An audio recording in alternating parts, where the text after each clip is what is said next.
Okay. अच्छा, सवाल number 1 था आपके पास, according to Bohr's theory of hydrogen atom the angular momentum of an electron is given as, ठीक है। बताइए सवाल किस पे था? बोहर मॉडल पे। अब इसके रिलेटेड जो चीजें लगी हैं मैं सब बता देता हूँ, फिर हम आंसर करेंगे, ठीक है। बोहर कंप्लीट बता देता हूँ आपको बोहर में क्या था। अच्छा, बोहर मॉडल रदरफोर्ड के बाद आया जिसने एक्सप्लेन किया structure of atom. Structure of atom है, इसकी वो मोटी मोटी बातें लिख रहा हूँ जो आपको एग्जाम में लगनी है, जो आपको ध्यान में रखना है, ठीक है। पहली बात, बोहर मॉडल के बारे में पहली बात लिखा हूँ सर। बोहर मॉडल एप्लीकेबल है सिर्फ सिंगल इलेक्ट्रॉन स्पीशीज पे। किन पे? वो स्पीशीज जिनमें एक इलेक्ट्रॉन है। कितना इलेक्ट्रॉन? एक इलेक्ट्रॉन, ठीक है। तो मैं लिख लेता हूँ, it is applicable only to single electron species. Single electron species, पहली बात ध्यान रखना, इधर ही तैयार हो जाएगा सब, ध्यान में इधर ही सुनना मेरी तरफ, ठीक है। सो single electron species like hydrogen and hydrogen like, hydrogen and hydrogen like species, hydrogen and hydrogen like species. बताइए हाइड्रोजन क्यों?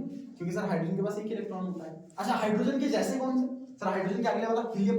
अगर मैं हीलियम पे +1 लगा दूं, अगर मैं लिख लूं He+1, इसका मतलब हीलियम के पास 2 इलेक्ट्रॉन थे, एक लूज कर दिया, एक बच गया, तो हो गया हाइड्रोजन के जैसा। कुल मिला के सिंगल इलेक्ट्रॉन। कैसा हो गया? Single electron. अच्छा, हीलियम के बाद अगले वाला लिथियम +2 लिख दूं, बेरिलियम +3 लिख दूं, ये सब के सब स्पीशीज कौन से हैं? Single electron species, hydrogen like. कैसे होंगे? हाइड्रोजन लाइक स्पीशीज होंगे, ठीक है। पहला पॉइंट कि बोहर मॉडल सिर्फ किन पे एप्लीकेबल है? It is applicable only to single electron species, that is hydrogen and hydrogen like, hydrogen के जैसे जो होंगे। अच्छा, दूसरी इंपॉर्टेंट बात सर, ये जो बोहर मॉडल था, बोहर ने एक बहुत इंपॉर्टेंट पोस्टुलेट को ध्यान में रखते हुए, एक बहुत इंपॉर्टेंट चीज को ध्यान में रखते हुए मॉडल दिया, that is quantization of energy. Quantization of energy. तो दूसरा खास ख्याल इसने रखा कि एनर्जी क्वांटाइज्ड होगा, क्वांटाइजेशन ऑफ एनर्जी इलेक्ट्रॉन का, ये बहुत इंपॉर्टेंट बात, ठीक है। इसका मतलब इलेक्ट्रॉन का एनर्जी फिक्स है, जिस भी शेल को वो ऑक्यूपाई करेगा वहां पे एनर्जी फिक्स है, किसी भी रैंडम चीज को, किसी भी रैंडम स्टेट को ऑक्यूपाई नहीं कर सकता, हमेशा फिक्स एनर्जी लेवल वाली को ही ऑक्यूपाई करेगा। दूसरा important point quantization of energy. तीसरा इंपॉर्टेंट पॉइंट, हाइड्रोजन स्पेक्ट्रम को स्टडी किया। किसको? Hydrogen spectrum. आपको मोटे मोटे पॉइंट याद रखने हैं और उसके बाद आपको लिख देना है। मान लीजिए मैंने हाइड्रोजन स्पेक्ट्रम लिखा ना, तो ऑब्वियसली आपको लिखना है कि स्टडीड हाइड्रोजन स्पेक्ट्रम, तो लिखना आपको आएगा, बार बार क्या लिखना है, ठीक है। ये तीन मेन चीजें जिसको देखते हुए इसने मॉडल दिया। पहली चीज, it is applicable to single electron species only, that is hydrogen and hydrogen like. Second, it takes into consideration the quantization of energy, the concept of quantization of energy, that is the energy of electrons occupying any shells are fixed, discrete energy levels होंगे, ठीक। और तीसरा, hydrogen spectrum को study किया, ठीक है ना। आज देखिए नंबर 4 सर, बोहर के अकॉर्डिंग इंपॉर्टेंट बात, बोहर के अकॉर्डिंग मान लीजिए मैंने लिख दिया न्यूक्लियस, बताइए न्यूक्लियस के बाहर क्या मिलेंगे आपको? these are energy levels are shells which are designated as KLMN. they can also designate them by quantum number, principal quantum number, n is equal to 1, n is equal to 2, n is equal to 3, n is equal to 4, ऐसे भी आप इनको designate कर सकते हैं। कहां तक चलेंगे? n is equal to infinity, n is equal to infinity, ठीक है ना। अब देखते हैं एक और बात, बोहर के अकॉर्डिंग जब कभी भी इलेक्ट्रॉन किसी ऑर्बिट में होगा, किसी शेल में होगा, जिस शेल में इलेक्ट्रॉन होगा, एक तो पहली बात उस शेल का एनर्जी फिक्स होगा, उस शेल का एनर्जी फिक्स होगा, एक बात ये। दूसरी इंपॉर्टेंट बात सर, जहां पे भी इलेक्ट्रॉन प्रेजेंट होगा, चाहे पहले शेल में हो, दूसरे में हो, तीसरे में हो, वो एनर्जी रेडिएट नहीं करता जब तक वो स्टेशनरी ऑर्बिट में। ये जो ऑर्बिट मैंने बना रखे हैं बोहर के orbit, these orbits are known as stationary orbits, these are called stationary orbits, stationary orbits, ठीक है। stationary orbits, that is those shells which have fixed energy, जिनका एनर्जी क्या होगा? फिक्स, और जब तक इलेक्ट्रॉन उनमें घूम रहा है एनर्जी लूज नहीं करता, एनर्जी लूज नहीं करेगा। मान लो इलेक्ट्रॉन सेकंड शेल में घूम रहा है सर, अगर इलेक्ट्रॉन सेकंड शेल में प्रेजेंट है तो सेकंड शेल से एनर्जी लूज करके फर्स्ट में कभी नहीं आएगा, ये ध्यान देना। सेकंड में घूम रहा है तो सेकंड में ही घूमेगा। हाँ, ऐसा कर सकता है कि एब्जॉर्ब करके ऊपर चला जाए और ऊपर से वापस नीचे आ जाए, लेकिन इससे नीचे नहीं आ सकता, इससे नीचे नहीं आ पाएगा। तो फोर्थ पॉइंट लिख लेता हूं कि इसने किस चीज का कॉन्सेप्ट दिया? स्टेशनरी ऑर्बिट्स का। ये पहले भी एग्जाम में आ रहा है एक बार। स्टेशनरी ऑर्बिट्स का मतलब वो शेल्स जिनका एनर्जी फिक्स हो और जब तक इलेक्ट्रॉन इनमें घूमे तो एनर्जी लूज करता नहीं है, ठीक है ना। And these shells are fixed energy and electrons revolving in this shell does not radiate any energy, कोई भी एनर्जी को रेडिएट नहीं करेगा, उनको हम क्या बोलेंगे, स्टेशनरी ऑर्बिट्स, ठीक है ना। जब कभी इलेक्ट्रॉन, याद रखना, जब कभी इलेक्ट्रॉन स्टेशनरी ऑर्बिट में है तो एनर्जी लूज करेगा ना, नहीं, ठीक है। अच्छा, इसके बाद अगर इलेक्ट्रॉन एनर्जी अब्सॉर्ब कर ले, अगर इलेक्ट्रॉन क्या कर ले, एनर्जी अब्सॉर्ब कर ले, ठीक है। मान लीजिए ये आ गया शेल, मान लीजिए n = 1, दिस इज n = 2, ठीक है। सपोज कर लीजिए यहाँ पे इलेक्ट्रॉन था, इस इलेक्ट्रॉन ने एनर्जी अब्सॉर्ब किया, किस फॉर्म में अब्सॉर्ब किया, EMR के फॉर्म में, ऑब्वियस है ना, ठीक है, इलेक्ट्रोमैग्नेटिक रेडिएशन के फॉर्म में। और ये क्या हो गया, एक्साइट हो गया, एक्साइट होकर कहाँ चला जाएगा, हायर एनर्जी लेवल में, कहाँ चला जाएगा, हायर एनर्जी लेवल में, ठीक है ना। तो जब कभी भी इलेक्ट्रॉन जब कभी भी एनर्जी या EMR को एब्सॉर्ब करेगा, EMR को एब्सॉर्ब करेगा, कहाँ चला जाएगा, it jumps from low energy level to high energy level, low energy level to high energy, okay.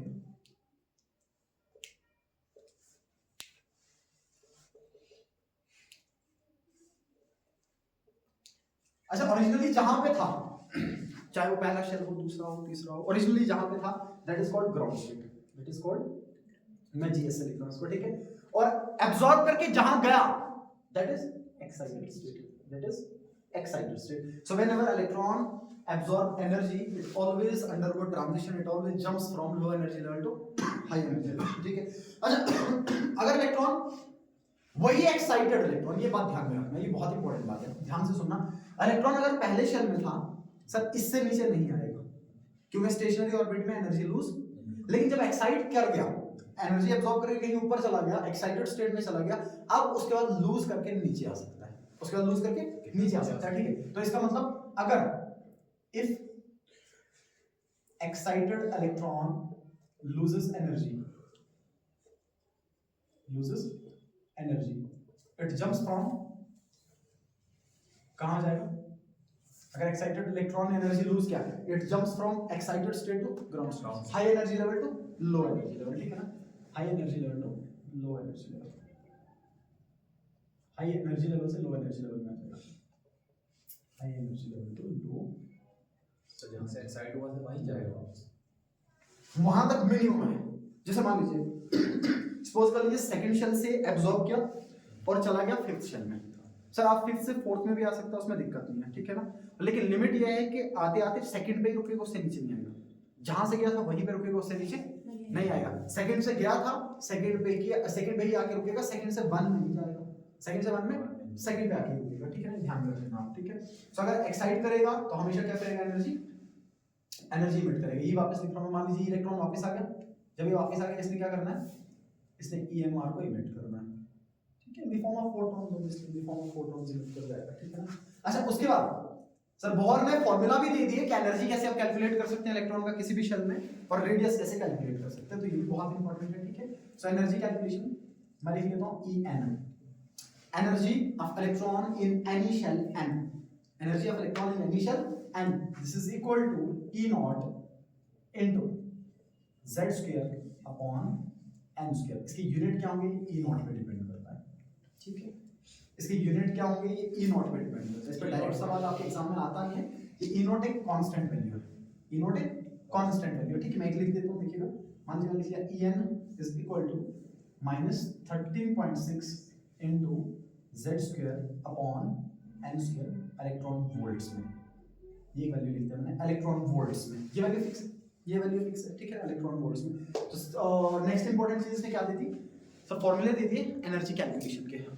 Electron का एनर्जी किसी भी शेल में कैसे निकाला जाता है, EN is equal to E0 into z² upon n², ठीक है, ध्यान में रखना। इसका मतलब एनर्जी और शेल नंबर में इनवर्स रिलेशन है, और एनर्जी और z में डायरेक्ट रिलेशन है। एनर्जी और z में, z is atomic number, z is atomic number, ठीक है ना। देखो एक बढ़िया पॉइंट बताता हूं, इसी को ध्यान में रखते हैं। देखो अगर मैं ऐसा लिखूं E1s ऑफ हाइड्रोजन, इधर लिखता हूं मैं energy of helium 1s, energy of lithium 1s। मुझे बताओ इन तीनों में से सबसे ज्यादा एनर्जी किसका होगा, energy is directly proportional to atomic number, atomic number बड़ा एनर्जी बड़ा, एटॉमिक नंबर बड़ा एनर्जी बड़ा बताओ एटॉमिक नंबर ज्यादा किसका है? लिख कुछ ऐसा ऑर्डर देखने को आपको मिल जाएगा, ठीक है, ये बढ़िया चीज बताओ, ध्यान से देखिए इस चीज को, ठीक है। ये बजाएगा इनका एनर्जी का ऑर्डर। ओके, इसके बाद नंबर 8 पॉइंट यहां पे लिखता हूं मैं। सर इसने दे दिया फॉर्मूला रेडियस कैलकुलेट करने का, किसका? रेडियस कैलकुलेट करने का। तो rn, rn का मतलब radius of any shell n जिसमें इलेक्ट्रॉन प्रेजेंट होगा। जब तक इलेक्ट्रॉन है तभी तक शेल का महत्व है, अदरवाइज नहीं, ठीक है। This will be equal to r naught into n square upon z। आपने कुछ नहीं करना है, पिछले वाले जो कांस्टेंट वैल्यू को छोड़ के अगली वाली चीजें थी, वेरिएबल जो थे, ये जो वेरिएबल थे इनको उल्टा कर देना है, ऊपर से स्क्वायर रखना है, बट z से स्क्वायर हटा देना है। तो ये बनेगा n square upon z, n square upon z, ठीक है ना। अब बताइए, अब अगर एटॉमिक नंबर बढ़ा तो इसका मतलब ये होगा रेडियस घटेगा। और n से कैसे वेरी करेगा? सर शेल नंबर अगर बढ़ा तो रेडियस स्क्वायर से चेंज करेगा। किससे? स्क्वायर से चेंज करेगा ऑब्वियस है। अगर ये 1 होगा तो ये rn ऐसे ही जैसे चल रहा है, z अगर 1 रख लूं मैं, अगर वो 2 रख दूं, 4 वो 3 रख दूं, ये 9 टाइम्स चेंज करेगा, ठीक है ना, n स्क्वायर से चेंज करेगा। ये किसका फार्मूला दे दिया इसने? रेडियस निकाल। एक इसमें भी एक लिख लेता हूं मैं, फिर से बताएं सर। या क्या फॉर्मूला रेडियस कैलकुलेट करने का किसी भी शेल का जिसमें इलेक्ट्रॉन होगा, rn is equal to r naught into n square upon z, ठीक है। इसका मतलब r नॉट क्या है? कांस्टेंट है, ये कांस्टेंट वैल्यू लिख रहा हूं मैं, rn is equal to 0.529 into n square upon z, किसमें आ जाएगा? एंगस्ट्रॉम में, किसमें? एंगस्ट्रॉम में देखने को मिल जाएगा। इसके 3 वैल्यूज होते हैं, पिकोमीटर में अलग से लिखते हैं, नैनोमीटर में अलग से लिखते हैं, बस एक याद रखिए क्योंकि इस पे डायरेक्ट सवाल एग्जाम में बने ऐसा जरूरी नहीं है, ठीक है ना। बोर्ड्स में ऐसा जरूरी नहीं है कि डायरेक्ट सवाल बन जाए। अच्छा, इसके बाद बोहर मॉडल के अकॉर्डिंग सिर्फ वही वाले ऑर्बिट्स पॉसिबल होंगे जिनका एंगुलर मोमेंटम mvr बराबर होगा nh/2π है, ठीक है ना। ये बहुत इंपॉर्टेंट, इसी में आपका सवाल था, जो हम सवाल पढ़ रहे थे। Only those orbits are possible, only those orbits are possible for which angular momentum mvr is equal to nh/2π। बहुत इंपॉर्टेंट है, याद रखना, ठीक है ना। According to Bohr model, only those shells are possible. Only those shells are possible whose angular momentum mvr will be equal to nh/2π.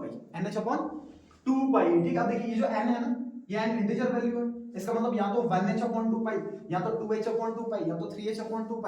Sir जब integrals में कोई चीज चले, that means that is quantized, that is quantized, वो quantized होगी, ठीक है ना। सिमिलरली ये जो मैंने लिख रखा है, इसका मतलब ये होगा कि एंगुलर मोमेंटम भी क्वांटाइज्ड है। अब दो चीजें आ गई, एक तो एनर्जी क्वांटाइज था, फिक्स एनर्जी लेवल था, ठीक है, और दूसरा एंगुलर मोमेंटम भी क्वांटाइज्ड है। तो इसको लिख दूंगा quantization of angular momentum,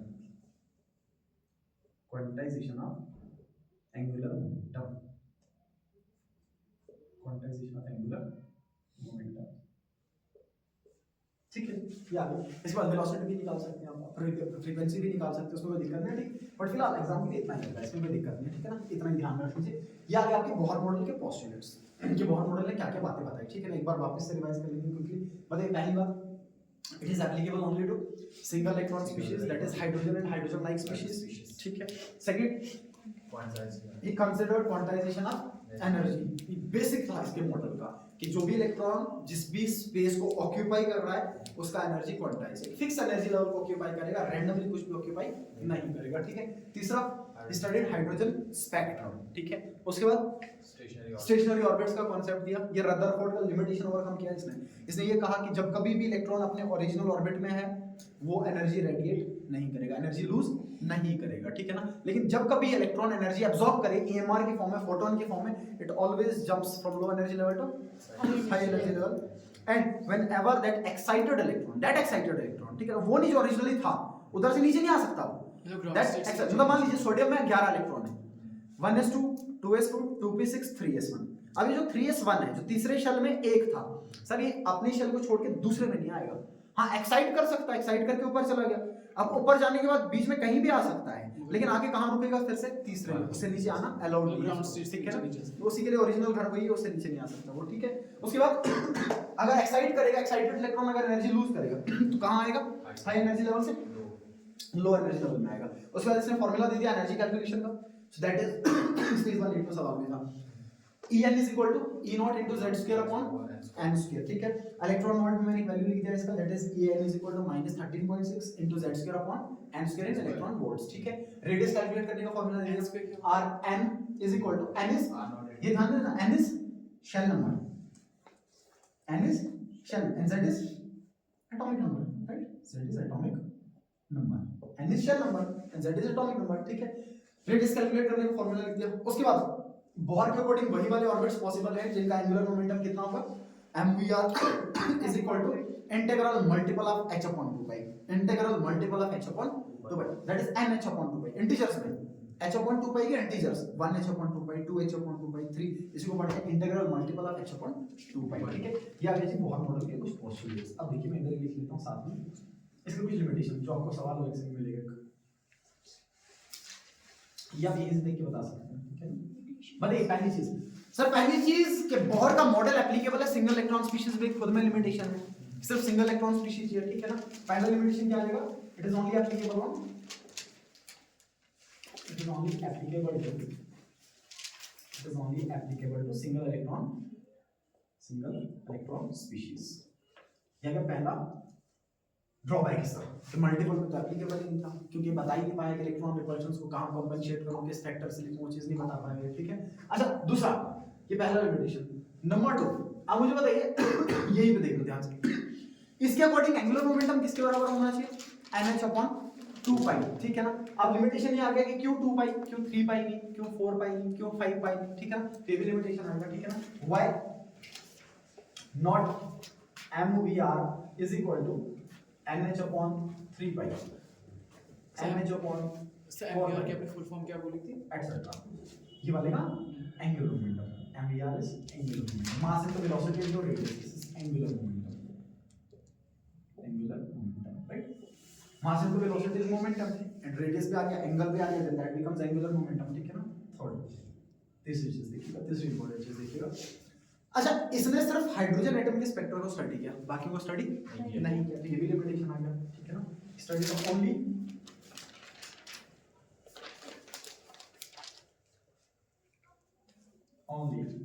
hydrogen spectrum, सिर्फ हाइड्रोजन स्पेक्ट्रम को स्टडी किया, बाकी को स्टडी नहीं किया, ठीक है। ये भी लिमिटेशन है इसका। ओके, नंबर 4 देखिए एक और बात सर, इसने हाइड्रोजन का जो स्पेक्ट्रा स्टडी किया दैट वाज लाइन स्पेक्ट्रा। कौन सा स्पेक्ट्रा, दिस इज इंपॉर्टेंट, ठीक है ना। हाइड्रोजन स्पेक्ट्रा कौन सा स्टडी किया इसने, line emission spectra, line emission spectra, line emission spectra, ठीक है। इसका क्या मतलब है देखिएगा, मान लीजिए इलेक्ट्रॉन किसी भी एक्साइटेड स्टेट से, एक्साइटेड स्टेट में जाएगा एब्जॉर्ब करके, डी एक्साइट होकर किसी लो स्टेट में आएगा, किसी लो एनर्जी स्टेट में आएगा, ग्राउंड स्टेट में आएगा, उस टाइम पे वो क्या करेगा, उस टाइम पे वो ईएमआर को इमिट करेगा। सपोज कर लीजिए इलेक्ट्रॉन यहां से एक्साइट होकर यहां पे चला गया, मान लीजिए फोर्थ में चला गया, देखना ध्यान से। अच्छा, ये फोर्थ से कहां पे आ गया, मान लीजिए फोर्थ से सेकंड में वापस आएगा, जब ये वापस आएगा तो क्या करेगा सर, ये ईएमआर को इमिट करेगा। अब जिस ईएमआर को इमिट करेगा उसका एक पर्टिकुलर वेवलेंथ होगा, उसका एक पर्टिकुलर वेवलेंथ होगा। अब कितनी ईएमआर इमिट करेगा, मान लीजिए यहां से फोर्थ से सेकंड में आया सर, एक ये भी तो हो सकता था कि फोर्थ से पहले थर्ड में आ जाए, तब भी क्या करता, ईएमआर इमिट करता। तो ये जो डिफरेंट वेवलेंथ्स ये इमिट करेगा, डी एक्साइट होने पे, डी एनर्जाइज्ड होने पे, that give rise to spectrum, that give rise to, वो हमें स्पेक्ट्रल लाइंस की फॉर्म में देखने को मिल जाता है, डिफरेंट स्पेक्ट्रा, ठीक है। प्रिंट मान लीजिए किस्म का स्पेक्ट्रा देखने को मिल जाएगा। इसने सिर्फ हाइड्रोजन का स्पेक्ट्रा स्टडी किया। अब ये जो लाइंस आपको देखने को मिल रही है इनको बोलते हैं लाइन स्पेक्ट्रम। क्या बोलेंगे, क्योंकि जब इनका स्पेक्ट्रा देखोगे, स्पेक्ट्रोफोटोग्राम देखोगे आप इनका, आपको सिर्फ लाइंस देखने को मिलेंगी। क्या मिलेंगी, लाइंस देखने को मिलेंगी। मान लीजिए कि आपने कुछ डिफरेंट फ्रीक्वेंसीज के लाइट किसी ऑब्जेक्ट पे डाली थी, किसी सैंपल पे डाली थी, उसने कुछ एब्जॉर्ब की, उसने कुछ बाकी इमिट कर लिया। आगे जो स्पेक्ट्रम आपको देखने को मिलेगा उसको हम बोलेंगे एब्जॉर्प्शन स्पेक्ट्रा। अब उसमें क्या होगा कि जो वेवलेंथ उसने एब्जॉर्ब की थी, जो फ्रीक्वेंसी उसने एब्जॉर्ब की थी, वो आगे मिस होगा, वो आगे आपको देखने को मिलेगा नहीं, पूरा का पूरा कलर्ड होगा बैकग्राउंड, बीच में कुछ डार्क लाइंस होंगी। वो डार्क लाइन क्या दिखाएंगी कि ये वाली वेवलेंथ मिस थी, और ये वाली वेवलेंथ मिस का मतलब इसने ये एब्जॉर्ब किया था, लेकिन वो एब्जॉर्प्शन स्पेक्ट्रा। ये कौन सा स्पेक्ट्रा, इमिशन स्पेक्ट्रा, ठीक है ना। इसका मतलब यहाँ पे पूरा का पूरा बैकग्राउंड डार्क होगा, कुछ कलर्ड लाइंस मिलेंगी, और वो कलर्ड लाइंस क्या दिखाएंगी कि इसने ये वेवलेंथ इमिट किया होगा, ये वाला वेवलेंथ इमिट किया होगा, ठीक है ना। सिंगल लाइन मिलेगा आपको, ठीक है ना। अच्छा, ये जो हाइड्रोजन स्पेक्ट्रा से स्टडी किया, देखिए इस तरीके से मान लीजिए, और आपको कुछ कलर्ड लाइंस बीच में देखने को मिलेंगी, इस तरीके से कुछ कलर्ड लाइंस, ये कलर्ड लाइंस कुछ इस तरीके से, है ना। ये डिफरेंट वेवलेंथ की होगी, डिफरेंट लैम्डा की होगी, डिफरेंट वेवलेंथ की होगी, ठीक है। अच्छा, अगर इन लाइंस को मैग्नेटिक फील्ड या इलेक्ट्रिक फील्ड से पास किया जाए, ये फर्दर स्प्लिट करती है। फर्दर क्या करती है? स्प्लिट करती है। मतलब ऐसा देखने में लगेगा, वॉर पर लगा, मान लीजिए कि एक ही लाइन मिल रही है, अब इसको मैग्नेटिक फील्ड से पास किया तो फर्दर स्प्लिट करके मान लीजिए 2 लाइनें मिल रही है, 3 लाइनें मिल रही है, 4 लाइनें मिल रही है, मल्टीप्लेट मिल रहा है, ठीक है। तो इसका मतलब ये होगा कि लिमिटेशन इसका एक और आ गया कि इसने सिर्फ लाइन स्पेक्ट्रा स्टडी किया, और अगर उसी स्पेक्ट्रा को, उन्हीं लाइंस को मैग्नेटिक फील्ड या इलेक्ट्रिक फील्ड से पास किया जाए तो वो फर्दर स्प्लिट कर सकती है। इसको पढ़ते हैं हम Zeeman effect and Stark effect. Zeeman effect and Stark effect, ठीक है ना।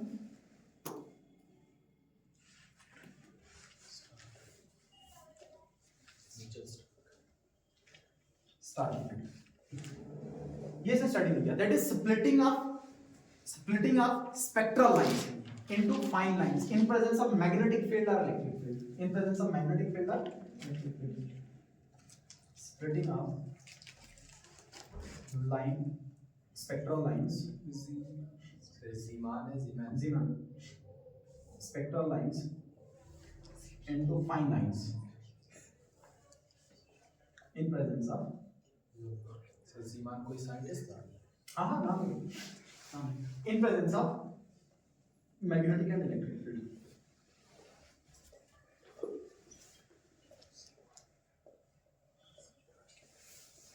मैग्नेटिक एंड इलेक्ट्रिक फील्ड, ठीक है। मोटे मोटे लिमिटेशन लिख दिए मैंने, 3 से 4 मोटे मोटे, ठीक है। ये आगे इसके लिमिटेशन ध्यान रखना। अच्छा अब देखिए एक और बात, मुझे बताइए ये जो ग्राउंड स्टेट और एक्साइटेड स्टेट था, एक और चीज लिख रहा हूं मैं यहाँ पे, ठीक है ना, क्योंकि सवाल में आगे आएगा तो पहले बता दें तो सो दैट सवाल हो जाए। मुझे बताइए ग्राउंड स्टेट का एनर्जी कितना, सपोज कर लीजिए E1, एक्साइटेड स्टेट का एनर्जी कितना, सपोज कर लीजिए E2, क्योंकि मैंने n = 2 ले रखा था, ठीक है। अच्छा इन दोनों के बीच का एनर्जी गैप कितना, डेल E, दोनों के बीच का एनर्जी गैप कितना, डेल E, दोनों के बीच का एनर्जी गैप कितना, डेल E। इलेक्ट्रॉन जिस शेल से एक्साइट होके किसी हायर शेल में चला गया, दोनों के बीच का एनर्जी गैप होगा, that energy gap is represented by del E, that is represented by del E। Now we know that according to Planck's quantum equation, this del E is directly proportional to h nu, ये directly proportional होगा किसके, h nu के, basically तो h nu के is equal to h nu के बराबर, ये बराबर होगा h nu के। h is Planck's constant, nu is frequency, nu is, मुझे बताइए यहां से फ्रीक्वेंसी कितना आएगा, del E बटा h, del E upon h, देखो इसका क्या मतलब है। आप ये पता कर सकते हो कि जब इलेक्ट्रॉन किसी लो एनर्जी स्टेट से हाई एनर्जी स्टेट में गया तो कौन से फ्रीक्वेंसी का फोटोन वो इमिट करेगा। आपको क्या करना है, एनर्जी गैप देखना है, एनर्जी गैप किसके बराबर है, डेल ई के बराबर, ground state excited state, excited minus ground, फिर किसके बराबर, ये डेल ई किसके बराबर, E2 माइनस, डिवाइड किससे करेंगे, प्लैंक्स कांस्टेंट से, ठीक है ना। तो ये क्या दे देगा आपको, फ्रीक्वेंसी, कि किस फ्रीक्वेंसी का फोटोन इमिट हुआ होगा। क्या पढ़ते हैं इसको, this is called Bohr frequency rule, this is called Bohr. मतलब एक स्टेट से दूसरी स्टेट में क्या फ्रीक्वेंसी, मतलब एक स्टेट से जब इलेक्ट्रॉन किसी लो एनर्जी स्टेट से हाई एनर्जी स्टेट में गया और एक्साइट हो गया किसी भी हायर एनर्जी स्टेट से लो एनर्जी में आया, मान लीजिए 4 से सेकंड में आया, जब 4 से सेकंड में आया तो उस टाइम पे आप ये पता कर सकते हैं कि कौन सी फ्रीक्वेंसी का फोटोन उसने इमिट किया। अगर आपने 1 का और 4 का एनर्जी निकाल दिया, उनकी एनर्जी का डिफरेंस निकालिए, h से डिवाइड कर दीजिए, आपको मिलेगा फ्रीक्वेंसी उस फोटोन का, ठीक है ना। इसको हम पढ़ते हैं Bohr frequency rule, Bohr frequency. इसके 3 सवाल जो आगे आएंगे वो एक साथ में लिखिए, ठीक है ना, एक साथ में दिखा दिया आपको। इसको हम पढ़ेंगे जी बोहर फ्रीक्वेंसी रूल। अच्छा अब मैं पढ़ता हूँ सवाल जो आपने देख लेते हैं। पहला सवाल था, कहता according to Bohr theory of hydrogen atom the angular momentum of electron is mvr equals ठीक है, लिखा रखा हमने mvr is equal to nh/2 pi के बराबर। किसके बराबर आ गया, mvr is equal to nh/2 pi. पहले वाले सवाल का आंसर आ गया आपका, ठीक है ना, इजीली पहले वाले सवाल का आंसर आपको देखने को मिल जाएगा। ओके, ये आ गया आपका बोहर मॉडल। एग्जांपल इतने ध्यान रखते हैं।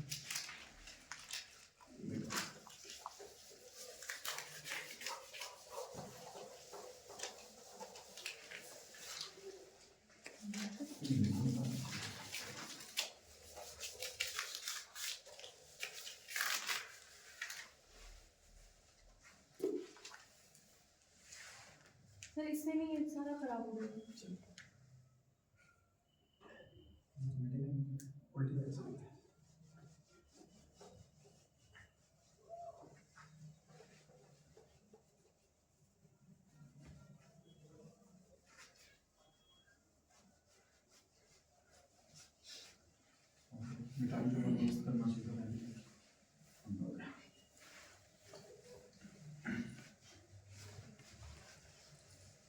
चलिए मान लीजिए, ठीक है।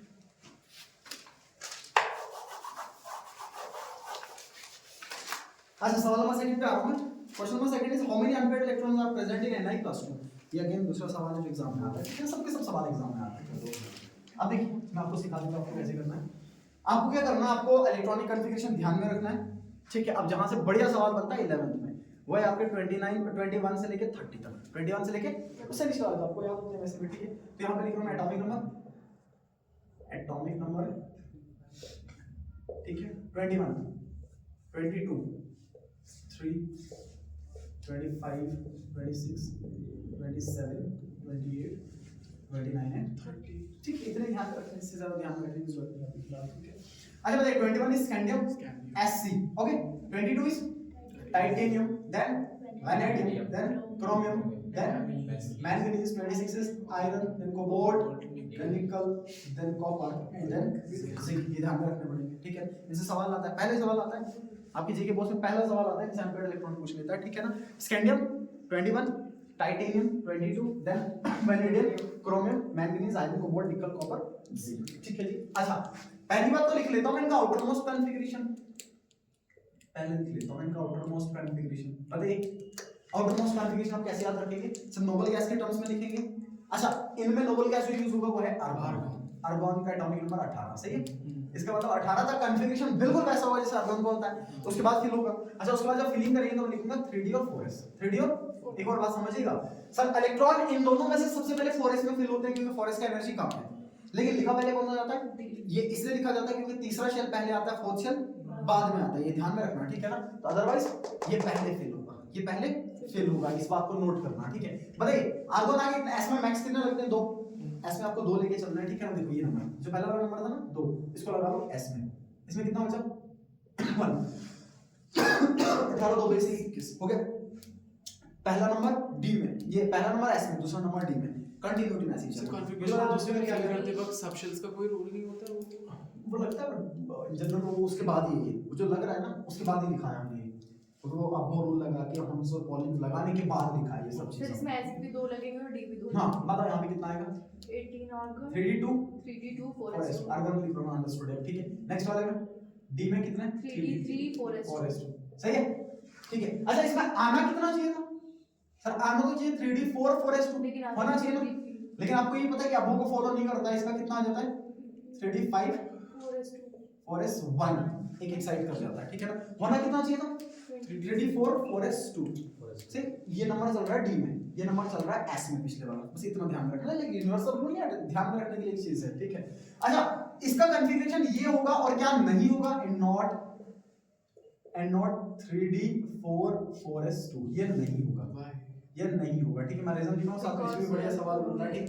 पहली बात stability of half filled orbitals. यहां पे देखिए अगर मैं इसको ऐसे रखता, इस फॉर्म में रखता, बताइए ये हाफ फील्ड होता नहीं, 4 ही होते। अब मैंने 5 कर दिए, ये हाफ फील्ड और ये भी हाफ फील्ड। यहां पे बस ये वाला फुली फील्ड था, ये तो हाफ और फुल कुछ भी नहीं था, ठीक है। तो इसका पहला रीजन क्या आएगा? मैं यहीं पे लिखता हूं। इसका पहला reason stability of half filled, stability of half filled orbitals. पहला reason stability of half filled orbitals, ठीक है। अच्छा दूसरा कारण सिमेट्री, दूसरा कारण सिमेट्री, वो भी हाफ फील्ड, वो भी हाफ फील्ड। यहां पे एक फुली फील्ड, एक हाफ भी नहीं है, फुल भी नहीं है, ठीक है। दूसरा reason symmetry, symmetry leads to stability, symmetry leads to stability. और तीसरा कारण नंबर, ये हाफ फील्ड जितने भी होंगे इसमें 5 थे, पहले 4 थे, बाद में 5 है, ठीक है ना। कॉन्फ़िगरेशन ये था, इसमें एक्सचेंज एनर्जी ज्यादा होगा, number of exchanges are high, ठीक है। तीसरा लिख लेता हूं मैं exchange enthalpy, exchange enthalpy. So basically 3d5 में नंबर ऑफ एक्सचेंजेस ज्यादा होंगे और नंबर ऑफ एक्सचेंजेस ज्यादा होने के कारण एनर्जी रिलीज ज्यादा होगा और एनर्जी रिलीज जितना ज्यादा होगा आपका अरेंजमेंट उतना स्टेबल होगा, ठीक है। ये 3 कारण याद रखना है यहां पे। बताइए नेक्स्ट वाले में कितना आ जाएगा? मैंगनीज 25 कंटिन्यूटी में जैसे चल रहा था, क्या आ जाएगा? 3d5 मैं ये वाला नंबर 3d5 4s2 इधर बताइए 4s इधर बताइए, दिस इज 3d7 4s इधर बताइए 3d8 4s2 इधर बता दीजिए 3d9 आना चाहिए था ना, लेकिन होता है 3d10 4s1 सेम, पूरे रीजन सेम। बताइए होना क्या चाहिए था? एंड नॉट 3d9 4s2 क्या कारण होगा? स्टेबिलिटी। अभी फुली फिल्ड है, पहले हाफ फिल्ड था ना, अभी तो फुली फिल्ड हो गया है। Full and half stability of fully filled and half filled, stability of fully filled and half filled. दूसरा कारण सिमेट्री, क्योंकि एक फुली फिल्ड एक हाफ फिल्ड है, यहाँ पे एक फुली फिल्ड था दूसरा हाफ फुल कुछ भी नहीं था। तीसरा कारण एक्सचेंज एनर्जी, जो मैंने ऊपर रीजन लिखे हैं सेम रीजंस। ऐसा पाओ इसका हो गया अच्छा इसका कितना आया 30 में कितना हो जाएगा 3d10 4s2 सही है ना 3d10 पी में से पी में कितने फिल होते हैं 2 पी मैक्स 6 होते हैं सब ठीक है। और एफ में 14 होती है देखिए मैक्सिमम। देखिए आप देखिए ना यही मैं सवाल कर रहा हूँ, इसे सॉल्व करवा रहा हूँ, जो क्वेश्चन यहाँ से बनते हैं ठीक है ना वो बनते हैं आपके अनपेयर्ड इलेक्ट्रॉन्स में। किससे बनेंगे? अगर आपको ग्राउंड स्टेट कन्फिग्रेशन पता है आप एक्साइटेड लिख लीजिए और अनपेयर्ड इलेक्ट्रॉन निकाल लीजिए ठीक है। देखो मैं ऐसा पूछूंगा आपको, मुझे बताइए अगर आपको मैं पूछ लूं कि आयरन +2 में प्रेजेंट है तो मेरे को ये बताइए आयरन +2 में अनपेयर्ड कितने हैं, तो मेरे को क्या करना पहले आयरन +2 का कन्फिग्रेशन लिखना पड़ेगा। आयरन का कितना था 26 36 4s2 36 कितने लूज करवा दिए मैंने 2। अच्छा लूज कहां से होंगे आउटर मोस्ट शेल से, याद रखना ध्यान से सुनना। आप देखना कंट्रोवर्सी कैसी है, ध्यान से कंट्रोवर्सी कैसे है। मुझे बताइए इन दोनों में से D और S में से 4s और 3d में से इलेक्ट्रॉन फिल किसमें होगा और निकला भी किससे इसी से। आप लेकिन दोनों के दोनों गवर्निंग रूल अलग है। सर पहली चीज तो ये कि इसमें फिल इसलिए होगा क्योंकि ये लो एनर्जी का था, लेकिन जब इलेक्ट्रॉन रिमूव होगा तो हमेशा आउटर मोस्ट शेल से रिमूव होता है। कहां से? अब मुझे बताइए थर्ड था ये फोर्थ शेल था तो ऑब्वियस है फोर्थ से रिमूव होगा, इसलिए 4s से रिमूव होगा।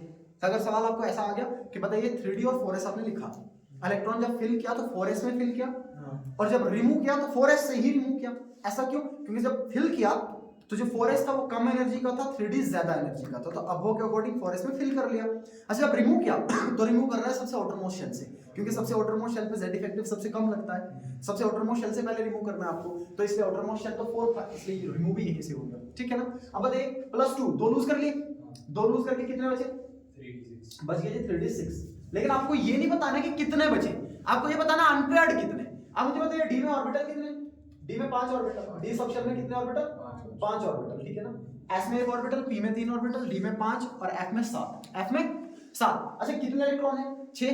कैसे फिल करते हैं आप सारे रूल्स लगा के, पेयर तो तब तक नहीं कर पाएंगे हम जब तक ना ठीक है। ये कर लिया, ये हो गए 6 हो गए।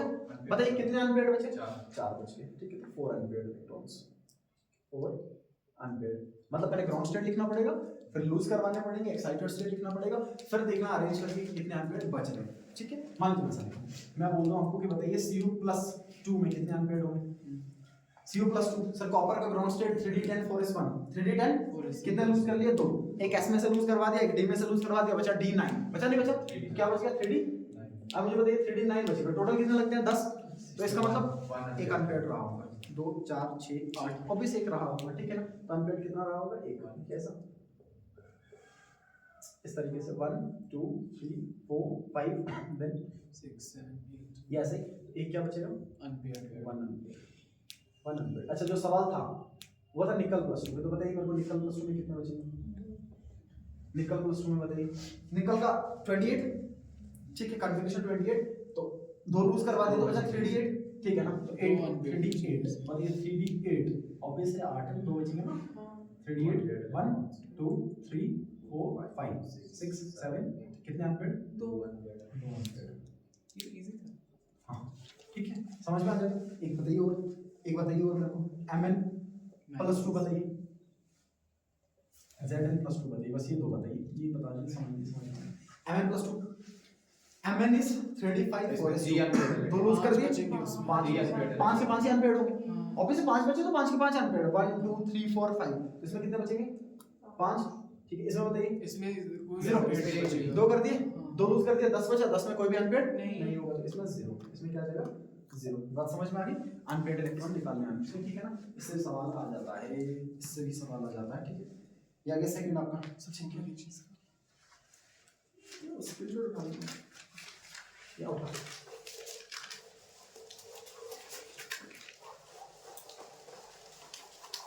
ब्लू वाला मिट जाता है, ब्लैक वाला नहीं मिट रहा है, ब्लैक का यूज करना पड़ेगा।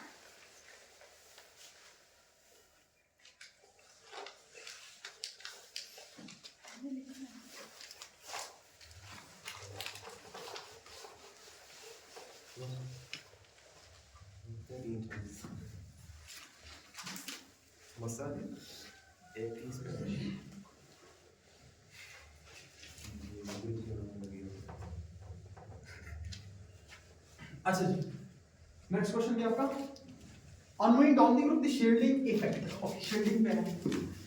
shielding पे आपका सवाल है. ऐसे चैप्टर थर्ड में भी आप रखा और यहाँ पे shielding का रखा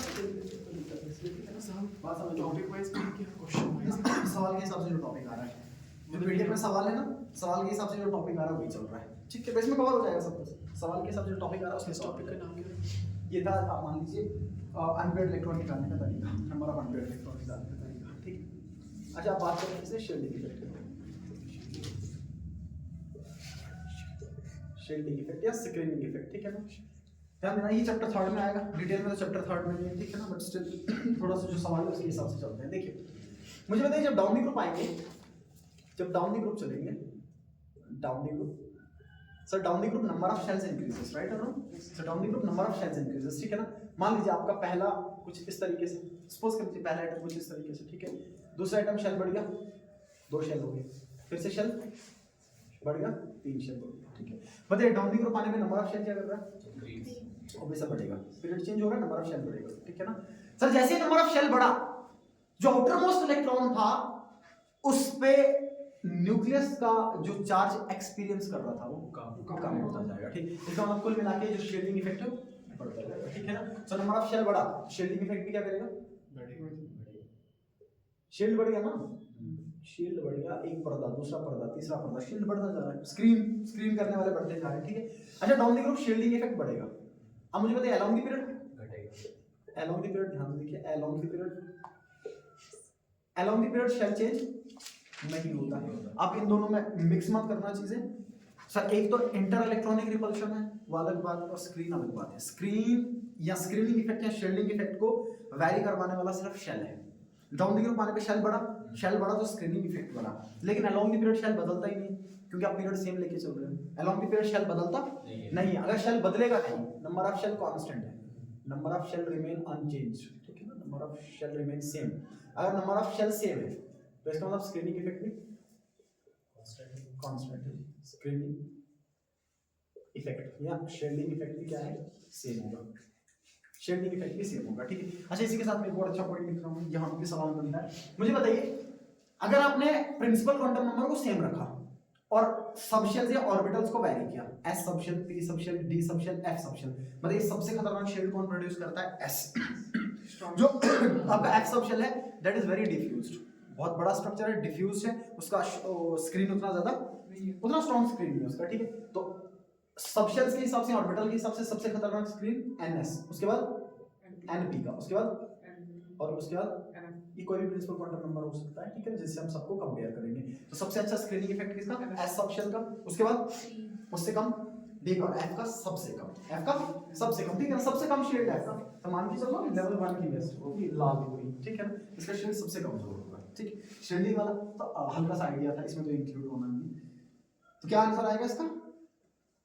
down the group shielding effect increase करेगा, along the period effect increase करेगा. ठीक है, डाउन द ग्रुप इंक्रीज करेगा, अगले वाले का पूछा नहीं. अच्छा, नंबर 4 क्वेश्चन है आपका, ये आपको फिर से पता है. कहता है indicate the number of unpaired electrons in chlorine atom. Number of unpaired electrons in chlorine atom. Number of unpaired electrons in chlorine atom. Chlorine atom में नंबर ऑफ अनपेयर्ड इलेक्ट्रॉन्स. बताइए, आपको कन्फिग्रेशन लिखना पड़ेगा. क्लोरीन का atomic number कितना? 17. सही, chlorine का atomic number 17. ठीक है ना, कितना कन्फिग्रेशन आ जाएगा? आउटर मोस्ट अगर आपको याद हो, this is 3s2 3p5, 3s2 3p. इसके पीछे नियॉन 10 हो गए, नियॉन के 10 2 12 5 17. ठीक है ना, अब मुझे बताइए, अगर ये 3p5 आउटर मोस्ट आ गया, ठीक है, p में कितने ऑर्बिटल्स? 3. इलेक्ट्रॉन कितने? 5. So this is 1 2 3 then 4 then 5. कितना अनपेयर्ड आ रहा है? एक unpaired. Simply number of unpaired 1. ठीक है, नंबर ऑफ अनपेयर्ड 1. सही है ना? अनपेयर्ड तो इसलिए अनपेयर्ड की बात है इसलिए. सर स्क्रीनिंग इफेक्ट एक बार बताइए आप. स्क्रीनिंग इफेक्ट का मतलब होगा जैसे जैसे नंबर ऑफ शेल बढ़ा, नंबर ऑफ शेल बढ़ने से जो न्यूक्लियस का फोर्स ऑफ अट्रैक्शन होता है वो सबसे बाहर वाले इलेक्ट्रॉन पे घटता जाता है. शेल बढ़ गया, जैसे मान लीजिए आप यहाँ पे बोर्ड देख रहे हो, ठीक है ना, बीच में और शेल्स बढ़ते गए, पर्दे आते गए, तो इंटरेक्शन घटता जाएगा, अट्रैक्शन घटता जाएगा. This decrease in nuclear force of attraction on the outermost shell electron, that is called screening effect. That is called force of attraction का घटना, न्यूक्लियर फोर्स ऑफ अट्रैक्शन का घटना सबसे बाहर वाले इलेक्ट्रॉन पे शेल्स की वजह से, बीच में जो इंटरवेनिंग शेल्स आते हैं दैट इज स्क्रीनिंग। सर ठीक है, सिंपल इलेक्ट्रॉन को निकालने के लिए कुछ और भी बोला था, मतलब इसको बनाने के अलावा वो डायरेक्ट किस निकालते थे? चीज़ ना वो मैग्नेटिक मूवमेंट था, वो इसमें नहीं था, वो एमओटी में था, वो एमओटी में बोला था। यहाँ पे आपको कंफ्यूजन लिखना पड़ेगा, वो एमओटी में अलग से बोला था मैंने। अच्छा एक काम करना, नोट्स वाला पोर्शन आई थिंक आपके सिलेबस में है नहीं, नोट्स वाला छोड़ देना बिल्कुल ही, नोट वाला पोर्शन नहीं है, नोट वाले को बिल्कुल छोड़ देना, ठीक है? नोट वाला छोड़ देना, नंबर 5 छोड़ देना, नोट वाला है नहीं, पढ़ के मैंने पढ़ा रखा है, बहुत डिटेल में पढ़ा रखा है, बट है नहीं, नोट वाला तो छोड़ देना एग्जाम के लिए, ठीक है? नोट्स निकालने का तरीका एग्जाम के लिए छोड़ देना, इसमें कोई दिक्कत नहीं, ठीक है? नोट तो पता है ना आपको ऐसे, नोट्स वो रीजन न्यूक्लियस के अराउंड जहां पे इलेक्ट्रॉन डेंसिटी 0, जहां पे साइज स्क्वायर 0, ठीक? चलिए लिख लेता हूं, कंप्यूटर लिख ही लेता हूं, आगे चलना है, कोई दिक्कत नहीं, ठीक है ना? देखिए मैं लिख लेता हूं कैसे। Notes those regions around the nucleus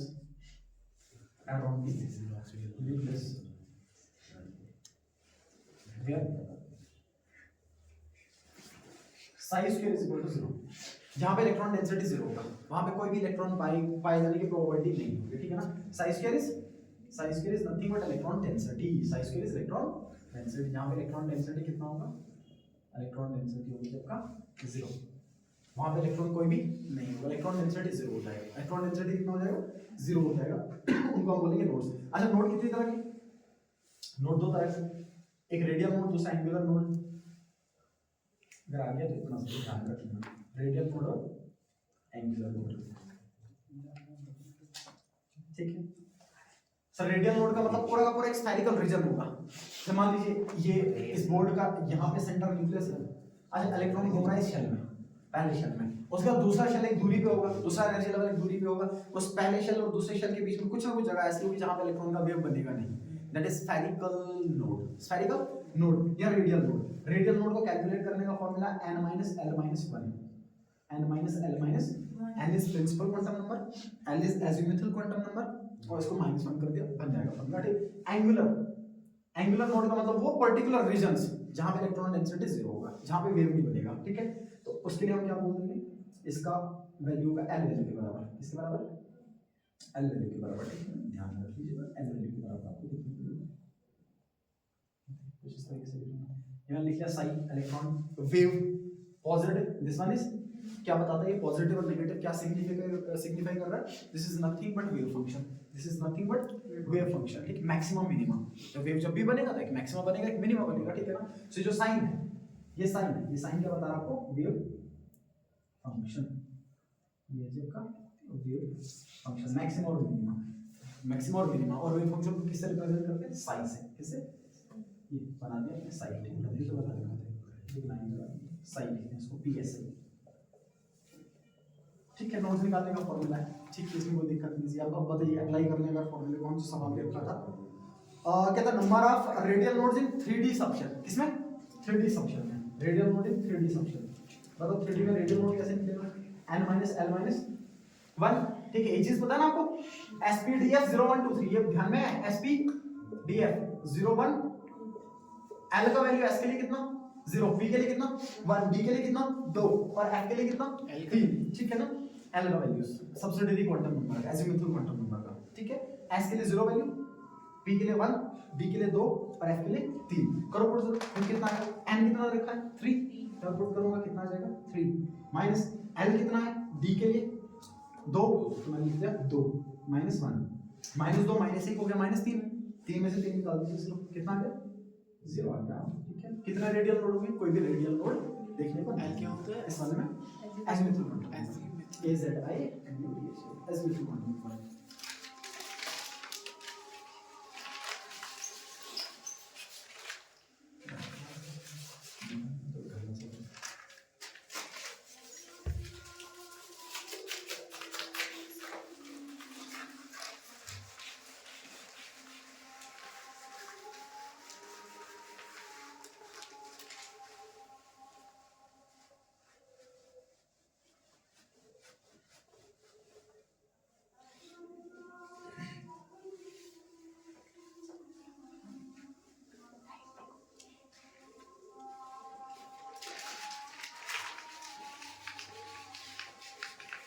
अच्छा नेक्स्ट सवाल बताओ, नेक्स्ट क्वेश्चन आपके पास है।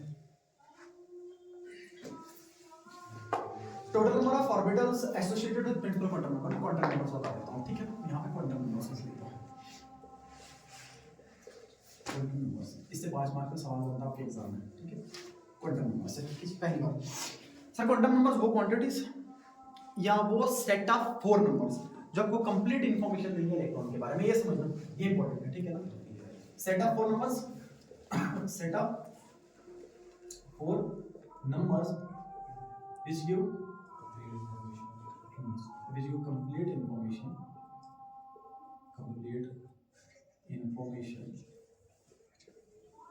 about electron, इलेक्ट्रॉन के बारे में कंप्लीट इंफॉर्मेशन, ठीक है। किस शेल में होगा, किस ऑर्बिट में होगा, क्या एनर्जी होगा, क्या एंगुलर मोमेंटम होगा, सब की सब चीजें आपको कौन बता देगा, क्वांटम नंबर। तो मिला के क्वांटम नंबर पोस्टल एड्रेस की तरह है, इलेक्ट्रॉन का पूरा एड्रेस, ठीक है ना। कितनी तरह के क्वांटम नंबर्स, 4 तरह, यही पे लिख लेता हूं, 4 में 4 ध्यान देना, 4 में 4 यही पे लिख लेता हूं, ये बहुत इंपॉर्टेंट, ठीक है ना। पहला principal, okay, principal quantum number, इसको हम किससे लिख रहे हैं, m से। Second is azimuthal quantum number, इसको हम किससे लिख रहे हैं, l से, स्मॉल l से, ठीक है। तीसरा magnetic quantum number, magnetic quantum number, इसको हम लिखते हैं m से, ठीक है ना। और इसी को लिखा जाता है ml, the possible values of m for a given value of l। एक l के लिए m के कितने वैल्यूज होंगे possible, that is ml। So ml का मतलब possible values of m, possible values of इसको फाइंड m एक वैल्यू है और ml एक, को देखेंगे वन बाय वन। अच्छा लास्ट वाला आ जाएगा spin quantum number, spin quantum number, इसमें कोई दिक्कत नहीं, आपको ये पता है स्पिन क्वांटम नंबर आपको स्पिन के बारे में बोलेगा, और इलेक्ट्रॉन का स्पिन 2 ही तरह का होता है, so that is s is equal to plus half और s is equal to minus half, plus half and minus, इसके 2 ही वैल्यूज आपको देखने को मिलेंगे, इसमें कोई दिक्कत नहीं, ठीक है। अच्छा मैग्नेटिक क्वांटम नंबर ये क्या क्या इंफॉर्मेशन देगा, मैं साथ साथ में लिख रहा हूं, इसको ध्यान में रखना, ठीक है ना। यहां पे मैं इंफॉर्मेशन साथ साथ में लिख रहा हूं। पहली बात जो आपने बोहर मॉडल पढ़ा उससे बहुत सारी चीजें आपको देखने को मिलेंगी, ध्यान से देखना, ठीक है सर। पहली बात मैग्नेटिक क्वांटम नंबर आपको इंफॉर्मेशन देगा साइज ऑफ एटम के बारे में, किसके बारे में, अगर n का वैल्यू 2 हुआ मतलब 2 शेल, दूसरे शेल की बात हो रही है, 3 हुआ शेल बढ़ गया, 4 शेल बढ़ गया, 5 शेल बढ़ गया, साइज बढ़ गया, ठीक है। तो पहली इंफॉर्मेशन क्या देगा, साइज ऑफ एटम, है ना, size of atom, size of atom, पहली information size of atom. n value बढ़ा, साइज ऑफ एटम बढ़ता गया, ठीक है, याद रखना। साइज ऑफ एटम के बारे में कौन सा आपको क्वांटम नंबर इंफॉर्मेशन देता है, प्रिंसिपल क्वांटम नंबर, ठीक है। सेकंड मुझे बताइए, आपने अभी अपने बोहर मॉडल पढ़ा था, बोहर मॉडल में हमने एनर्जी निकाला, तो जब आप एनर्जी निकाल रहे थे तो एनर्जी में n यूज हुआ था, En is equal to E0 into Z square upon n square। इसका मतलब किस शेल में इलेक्ट्रॉन होगा, अगर उसकी एनर्जी निकालनी है तो उसके लिए n लगेगा, क्या लगेगा, n लगेगा। दूसरी इंफॉर्मेशन किसके रिलेटेड मिल जाएगी,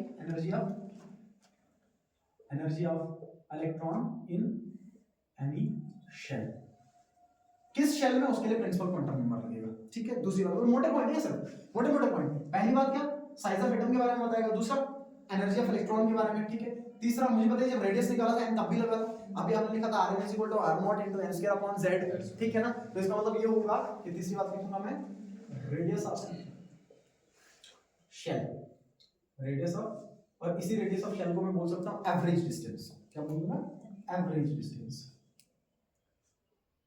एवरेज डिस्टेंस। 5 मार्क्स में आता है, उस मोटे मोटे पॉइंट ध्यान रखना, ठीक है ना। नंबर 4 पॉइंट एक और लिख रहा हूं मैं, ठीक है। अब मुझे बताइए इलेक्ट्रॉन जब भी किसी हायर एनर्जी लेवल से डी एनर्जाइज होकर लो एनर्जी लेवल में आया तो वो क्या इमिट करेगा, स्पेक्ट्रल लाइंस, क्या इमिट करेगा, स्पेक्ट्रल। सर उन कितनी स्पेक्ट्रल लाइंस इमिट करेगा, उनको कैलकुलेट करने के लिए प्रिंसिपल क्वांटम नंबर हेल्प करता है, ठीक है ना। So helps to calculate number of spectral lines, number of spectral lines,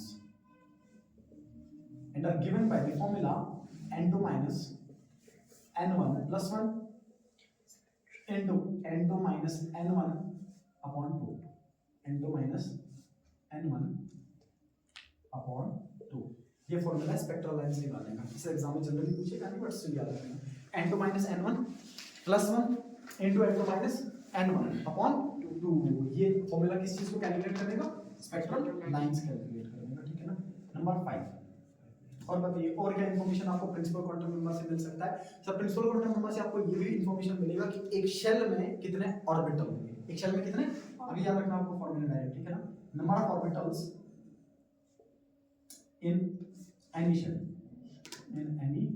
n is equal to n square, किसके बराबर, n स्क्वायर के बराबर, ठीक है। बताइए पहले शेल में कितने ऑर्बिटल, 1 पुट करूंगा, 1 का पावर 2, एक पहले शेल में एक ऑर्बिटल, दूसरे शेल में कितने 4, तीसरे शेल में कितने 9, 3 का स्क्वायर 3 into 3 9, फोर्थ शेल में कितने 16, 4 का स्क्वायर 16, कितने आ जाएंगे 16। नंबर ऑफ ऑर्बिटल किसी भी शेल में कितने होंगे कैसे निकालेंगे हम, n स्क्वायर से, कैसे निकालेंगे n स्क्वायर से। अब मुझे बताइए एक ऑर्बिटल में कितने इलेक्ट्रॉन लगते हैं, 2 तो नंबर ऑफ इलेक्ट्रॉन निकालने का फार्मूला क्या बनेगा, फिर कुछ नहीं करना, ये जो आ रहा है इसको 2 से मल्टीप्लाई करना है, ठीक है। तो बताइए नंबर 6 नंबर ऑफ इलेक्ट्रॉन्स मतलब number of orbitals in any shell in any shell, number of electrons in any shell is equal to 2n square, 2n square। आपके पास शेल दे रखा है, अब जो शेल है सर, शेल तो बहुत बड़ी जगह है, शेल तो कुछ भी नहीं है, it's the hypothetical trajectory of electron, ठीक है ना।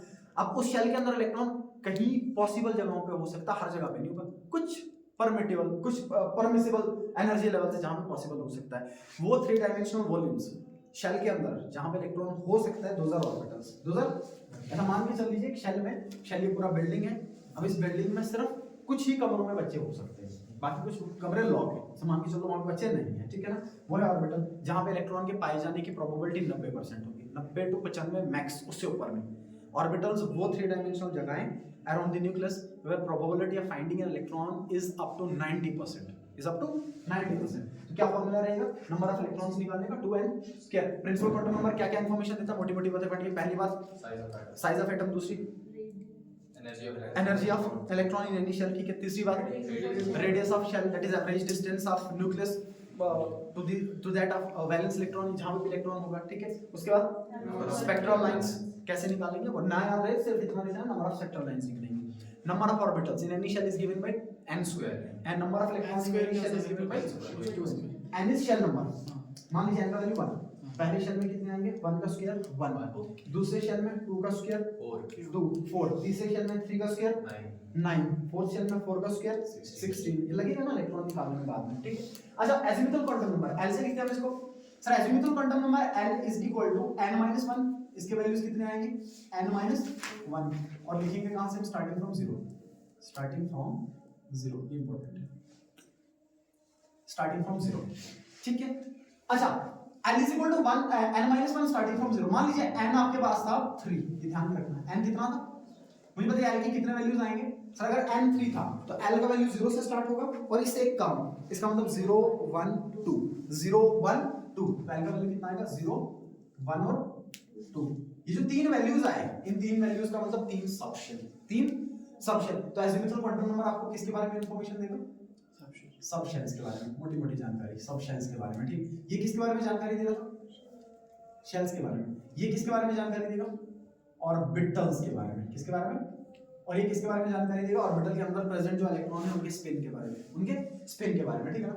n = 3, कितने वैल्यूज आए 0 1 2, 3 वैल्यूज, मतलब 3 वैल्यूज का मतलब 3 सबशेल, 3 वैल्यूज का मतलब 3 सबशेल। मान लीजिए मैंने लिख दिया n = 4, मुझे बताइए n = 4, l कितना आ जाएगा, n = 0 से स्टार्ट करना और इससे कम करना है, ठीक है। तो इसका मतलब 0 1 2 3, कितने सबशेल आ गए, 4 सबशेल, जितने वैल्यूज आए उसका मतलब उतने सबशेल। तो यहाँ पे 3 वैल्यूज का मतलब 3 सबशेल, यहाँ पे 4 वैल्यूज का मतलब 4 सबशेल्स, ठीक है ना। 4 सबशेल्स आपको देखने को मिल जाएंगे। अब देखिए दूसरी बात, पहली इंफॉर्मेशन क्या दी थी इसने, सबशेल के बारे में, कितने होंगे वो बता सकते हैं। किसी भी शेल में, ध्यान देना, किसी भी शेल में जो शेल नंबर होगा उसमें सबशेल उतने ही होते हैं। मान लीजिए मैं बोल दूं आपको 5वां शेल था, मैं पूछूं कितने सबशेल होंगे, उसमें 5 होंगे, कितने होंगे, कैसे 5, क्योंकि n का वैल्यू 5 था तो l का वैल्यू कितना आएगा 0 1 2 3 4, कितने आएंगे 5। नंबर मैच नहीं करेगा, ध्यान रखना, नंबर मैच नहीं करेगा। नंबर कैसे मैच नहीं करेगा कि अगर n का वैल्यू 4 है, l का वैल्यू कोई भी 4 नहीं मिलेगा, वैल्यू 4 नहीं मिलेगा, हाँ लेकिन 4 सबशेल होंगे, 4 सबशेल होंगे, तो नंबर मैच नहीं करेगा। अगर ये 0 पे क्या शेल होगा, हां 0 का मतलब एक वैल्यू है, ये एक नंबर है। 0 से ये मतलब नहीं कि 0 में कुछ भी नहीं है, 0 एक वैल्यू है। जितने ये वैल्यूज आए ना, जितने ये वैल्यूज आए उतने सबशेल, अदरवाइज तो ऐसे गिनेगा 3 2 5 1 6 6 आने चाहिए थे। सर फिर अगर 0 1 2 3 जो जितने वैल्यूज आ रहे हैं 6 होंगे तो मतलब 5, जितने वैल्यूज आ रहे हैं इसका मतलब उन सबको देखना कितनी वैल्यूज आई, प्लस नहीं करना है। हर एक वैल्यू का एक मतलब है, ठीक है। जितने आए उतने सबशेल, 3 आ रहे 3 सबशेल, 4 वैल्यूज आ रही 4 सबशेल, तो प्लस नहीं करना इसमें, ठीक है ना। अच्छा अब मुझे बताइए इसके बाद और क्या इंफॉर्मेशन आपको इसके बारे में मिलेगी? सर सबशेल में कितने ऑर्बिटल्स होंगे वो इंफॉर्मेशन भी मिलती है हमें, ठीक है, ये भी इंपॉर्टेंट, ठीक है। बताइए number of orbitals in any subshell, number of orbitals is equal to किसके बराबर? 2l plus 1। किसी भी सबशेल में कितने orbitals? 2l plus 1, 2l plus, बताओ l का वैल्यू अगर 1 है, अगर l का वैल्यू 1 है तो कितने ऑर्बिटल्स आएंगे? 2 into 1 plus 1 3, कितने आएंगे? 3। अब देखो ध्यान से, ठीक है ना। मान लीजिए मैंने लिख दिया n is equal to 3, बताओ l कितना आएगा? 0 1 2 0 1 2। अच्छा l का वैल्यू जब 0 हो तो ये किसके लिए आता है? s के लिए। किस सबशेल के लिए? s के लिए। ये किसके लिए? p के लिए। ये किसके लिए? d के लिए। थोड़ी देर पहले लिखा था वहां पे, देखो यहां पे लिखा था, ठीक है ना। मतलब इसका डेजिग्नेशन कैसे आएगा? इसको मैं अगर डेजिग्नेट करना चाहूं तो क्या आएगा? ये आ जाएगा 3s, इसको मैं क्या लिखूंगा? इसको मैं क्या लिखूंगा? 3p, 3p, इसको मैं क्या लिखूंगा? 3d, 3d, ठीक है ना। This is 3s, this is 3p and this is 3। Principal quantum number same रहेगा। ये जो l का वैल्यू है, l का वैल्यू अगर 0 है तो s सबशेल, अगर l का वैल्यू 1 है तो p सबशेल, l का वैल्यू 2 है तो d सबशेल, l का वैल्यू 3 है तो f सबशेल, l का वैल्यू 4 है तो g subshell. Principal quantum number same, principal quantum number same, ठीक है ना। n3 था, ये लिख दिया मैंने डेजिग्नेशन। अब देखिएगा, अब देखिए sir n5 number of orbital, हां अगर n5 आ जाए तो व्हेन l का वैल्यू आएगा 0 1 2 3 4, तो इसका मतलब 5s 5p 5d, principal quantum number same चल रहा है। हां तो आगे वो ऐसे ही चलता जाएगा, ठीक है। अच्छा नंबर ऑफ ऑर्बिटल्स बताइए मेरे को, इसमें कितने ऑर्बिटल मिलेंगे इस वाले में? ये फार्मूला पुट करो मैं, l का वैल्यू कितना था? 0, कितना आएगा? 2 into 0 plus 1 1, एक ही ऑर्बिटल मिलेगा। कितना ऑर्बिटल? एक ऑर्बिटल, सही है। और आपको पता है s में एक ही ऑर्बिटल होता है, एक ही डब्बा बनाते हैं s के लिए, s के लिए एक ही डब्बा बनता है, ठीक है ना। बताइए p में कितने होंगे? 3p में, p का इधर वैल्यू पुट करूंगा मैं, p कितना आएगा? 1 2 plus 1 2 into 1 plus 1 3, इसका मतलब कितने ऑर्बिटल? और ये आपको पता है पहले से, s में एक ही ऑर्बिटल होता है, p में कितने ऑर्बिटल होते हैं? 3, और ये d में कितने होंगे? अभी बनाना चाहते हैं 5, कितने होंगे? 5। आप फॉर्मूला लगा के इसको निकाल सकते हैं, ठीक है ना, 5। अच्छा अगर नंबर ऑफ ऑर्बिटल इतने हैं तो नंबर ऑफ इलेक्ट्रॉन कितने? इसको 2 से मल्टीप्लाई करना, क्योंकि एक ऑर्बिटल में कितने इलेक्ट्रॉन होते हैं? मैक्स 2। तो नंबर ऑफ इलेक्ट्रॉन्स का फॉर्मूला क्या बनेगा फिर? Number of electrons in subshells निकालने का फार्मूला था, इन एनी सबशेल ना ऑर्बिटल्स निकालने। ऑर्बिटल्स किसी भी सबशेल में, subshell is equal to 2 into 12 plus 1, ये होगा, ठीक है। कितना आ जाएगा? मल्टीप्लाई कर दो तो 4l plus 2, 4l plus 2, अब इजीली आ जाएगा। नहीं आपको पता भी है, लगाने की जरूरत नहीं पड़ेगी। कोई भी p सबशेल हो उसमें 3 ऑर्बिटल होंगे, टोटल नंबर ऑफ इलेक्ट्रॉन 6। कोई भी d सबशेल हो उसमें 5 ऑर्बिटल होंगे, नंबर ऑफ एक शेल का नाम क्या आएगा? पूरे शेल का अब अगर ऐसे डेजिग्नेट करेंगे अब सिंपली। उसके बाद सबशेल आएगा s वाली, उसके बाद उनके ऑर्बिटल्स आएंगे ये जो हां आगे जो डब्ल्यू उसके अंदर बन रहा है, ठीक है। मान लो पूरा बिल्डिंग शेल, उसका नाम क्या होता है? कमरे, शेल का नाम क्या होता है? सबशेल ना, लाइक एक तो क्लासिकल डेजिग्नेशन है कि k l m n हाँ। एक है, उसी को रिप्रेजेंट करो n is equal to 1 n is equal to 2 n is equal to 3 n is equal to 4 n is equal to 5 पांचवा shell, n is equal to 6 छठा शेल, उस तरीके वो से इन्फिनिटी तक आपने हां बताया था। ठीक है। ये अच्छा एक और बात मेरे को बताइए, ये एंगुलर ये जो आपका एजिमुथल क्वांटम नंबर है, ये एजिमुथल क्वांटम नंबर एक और चीज बताता हूं जिस बार नीट में भी था सर, वो ये है कि ये डिसाइड करता है shapes of orbitals, shapes of, ये इस बार नीट में भी था, नीट 24 में सवाल था, ठीक है ना। एंगुलर मोमेंट, ये एजिमुथल क्वांटम नंबर एक और चीज क्या करता है? Decides shapes of orbitals, shapes of orbitals, orbitals की शेप डिसाइड करता है। क्या डिसाइड करता है? ऑर्बिटल की शेप डिसाइड करता है, ठीक है ना। कौन सा? Azimuthal quantum number. देखो इंफॉर्मेशन तो सबशेल के बारे में दे रहा है, लेकिन एक और चीज जो डिटरमाइन कर रहा है वो है शेप ऑफ ऑर्बिटल। वो आपको पता है स्फेरिकल होगा, p double shape, d double double, या क्लोवर लीफ लाइन, ठीक है ना। अच्छा मुझे बताइए मैग्नेटिक क्वांटम नंबर जल्दी जल्दी करो। Magnetic quantum number, magnetic quantum number किसके बारे में इंफॉर्मेशन दे रहा है? इसका मतलब जितने m की पॉसिबल वैल्यूज आए उतने ऑर्बिटल, ठीक है। अच्छा m निकालने का तरीका, m is equal to -l 0 to +l, -l 0 to +l। Sir जो l का वैल्यू दिया होगा उसको देख के हम ये निकाल सकते हैं, देखना ध्यान से। मान लीजिए मैंने लिख दिया n is equal to 3, मुझे बता l कितना आएगा? l का वैल्यू कितना आएगा? 0 1 2 0 1 2, l का वैल्यू आ जाएगा 0 1 2, ठीक है। और रुक जा, आ रहा रुको देखिए, पांच नाम 0 1 2 आ रहा रुको, 0 1 2 0 1 2, ठीक है। अच्छा m का वैल्यू कितना आएगा? सर हर एक l के वैल्यू के लिए m का वैल्यू अलग होगा। अगर l का वैल्यू 0 है तो m का वैल्यू भी, लेकिन अगर l का वैल्यू 1 है तो m का वैल्यू यही वैल्यू माइनस में भी और प्लस में भी। इसका मतलब -1 0 +1। अच्छा अगर 2 था, माइनस से स्टार्ट करो प्लस तक, जो जो बीच में आ रहा है, ठीक है, तो क्या लिखूंगा? -2, -1, 0, +1, +2। बताइए टोटल वैल्यूज कितने आएगी ना? टोटल वैल्यूज कितने आए? टोटल गिनने हैं आपको, ठीक? 1, 3, 4 और यहाँ पे कितने? 5 हो गए। टोटल कितने? 9। कितने वैल्यूज आए टोटल? इसका मतलब कितने ऑर्बिटल होंगे? 9 ऑर्बिटल। देखो यहाँ से फॉर्मूला लगा के देखो डायरेक्ट, ठीक है। मैंने यहाँ पे लिखा था किसी भी शेल में ऑर्बिटल निकालने का फॉर्मूला n²। बताओ n कितना लिया था? कल 3 का स्क्वायर कितना आता? 9 आया ना, वही 9, क्योंकि m के 9 वैल्यूज मिले। कितने वैल्यूज? 9 वैल्यूज आपको m के देखने को मिल जाएंगे, ठीक है ना। ऐसे आप m के वैल्यूज कैलकुलेट कर सकते हैं, ठीक है। अब मुझे बताइए नेक्स्ट क्या इंफॉर्मेशन और आपको मैग्नेटिक क्वांटम नंबर दे सकता है। Sir magnetic quantum number subshell किसके बारे में बता रहा था? Shapes of orbital. ये बताएगा orientation of electron. Orientation of very important, ठीक है ना। Orientation of electron, orientation of electron, ठीक है ना। देखिए कैसे, मुझे बताइए अगर मैंने 3p लिखा, बताओ 3p में कितने ऑर्बिटल मिलेंगे आपको? 3। 3p में कितने मिलेंगे? क्यों? क्योंकि p के लिए l का वैल्यू कितना होता है? 1। m का वैल्यू कितना आएगा? -1, 0, +1। 3 वैल्यूज मिलेंगे। 3 वैल्यूज का मतलब 3 ऑर्बिटल, और 3 ऑर्बिटल का डेजिग्नेशन होता है दिस इज 3px, कोई भी हो p, this is 3p y and this is 3p। ये जो xyz है, ये जो xyz है, ये क्या बता रहा है आपको? Orientation of electron, whether the electron density is present on x axis, y axis और z एक्सिस, ठीक है। तो इसका मतलब ओरिएंटेशन के बारे में कौन बताएगा? Magnetic quantum number. अरे देखो 3p था ना, n का वैल्यू कितना था इधर? l का वैल्यू कितना था? p के लिए कितना होता है? 1।